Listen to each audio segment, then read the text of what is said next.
Momentum. Momentum को हल्के में मत लीजिए बच्चों, आप में से बहुत सारे बच्चे जो है ना वो मोमेंटम को हल्के में ले लेते हैं, साइड हटा देते हैं और उसके बाद फिर एग्जाम में आ जाते तो वो लिख नहीं पाते। मोमेंटम को आज मैं आप लोगों को एग्जांपल के साथ बताऊंगा, पूरा वीडियो को देखिए और इजी लैंग्वेज में बताऊंगा। आपके टीचर ने आपको समझाया होगा ना स्कूल में, लेकिन आपको नहीं समझ में आया होगा, तो देखिए यहाँ इजी में आपको समझ में आ जाएगी। चलिए शुरू करते हैं। हाय एवरीवन, मैं हूं आकाश ओझा और आप आज पढ़ने वाले हैं मोमेंटम।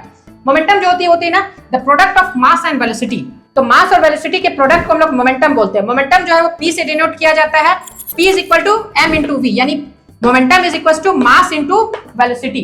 ठीक है, जैसे एग्जांपल मैं आपको बताता हूं, एक स्टोन है, पत्थर है, ठीक है, वो पत्थर जो है अगर आपका फ्रेंड आपके हाथ में आकर के दे देता है, वो रखी हुई रेस्ट के पोजीशन पर है, तो वो आपको चोट नहीं पहुंचाएगी, आराम से आप उसे पकड़ करके रख सकते हैं। लेकिन उसी पत्थर से आपका फ्रेंड जो है ना वो आपको फेंक करके ऐसे मार देता है, तो क्या होता है, पत्थर जो स्टोन थी उसमें मास थी, अब आपके फ्रेंड ने आपको फेंक करके मारा, जब उसने फेंका तो उसके साथ वेलोसिटी जुड़ गई, तो वेलोसिटी और मास के साथ कोई भी चीज आकर के अगर हिट करेगी तो मोमेंटम का इंपैक्ट क्रिएट करेगी।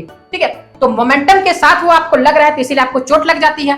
ठीक है, तो मोमेंटम जो है वो बहुत ही जरूरी चीज है, P is equal to m v. Okay, अब देखिए और एग्जांपल मैं आपको बताता हूं, जैसे बुलेट जो गन से फायर होती है वो ट्रेमेंडस स्पीड पर होती है। नॉर्मली अगर आप एक कार्डबोर्ड रखते हैं और आप उस पर छोटा सा पत्थर मारते हैं तो वो छेद नहीं होगी, लेकिन जो बुलेट है वो एकदम ट्रेमेंडस स्पीड से फायर होकर की गन से आती है तो उसे छेद करते हुए पार हो जाती है। क्यों? क्योंकि उसके पास जो है ना बहुत सारा वेलोसिटी है और मास भी है।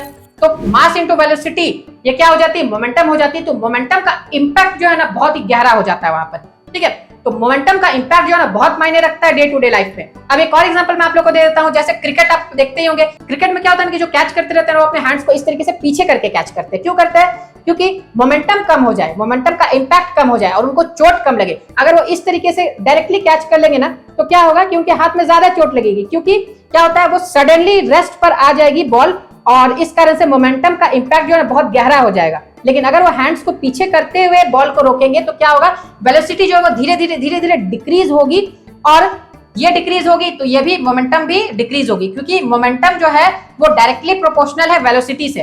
वेलोसिटी बढ़ेगी तो मोमेंटम भी बढ़ेगी, वेलोसिटी डिक्रीज होगी तो मोमेंटम भी डिक्रीज होगी। तो वेलोसिटी डिक्रीज हो गई तो मोमेंटम भी डिक्रीज हो गई, इस कारण हाथ में कम इंपैक्ट पड़ा, चोट कम लगी। तो आई होप कि आपको मोमेंटम जो है ना बच्चों बहुत ही अच्छे से समझ में आ गया होगा। तो इसी बात पर वीडियो को करते जाइए लाइक, और चैनल पर नए हैं तो क्लास 9 और 10 के इसी तरह के वीडियोस को और इसी तरह के टॉपिक्स को इंक्लूडिंग एनसीईआरटीज समझने के लिए सब्सक्राइब जरूर कर लीजिए। फिर मिलते हैं एक नए वीडियो में, तब तक के लिए बाय बाय बच्चों, टेक केयर।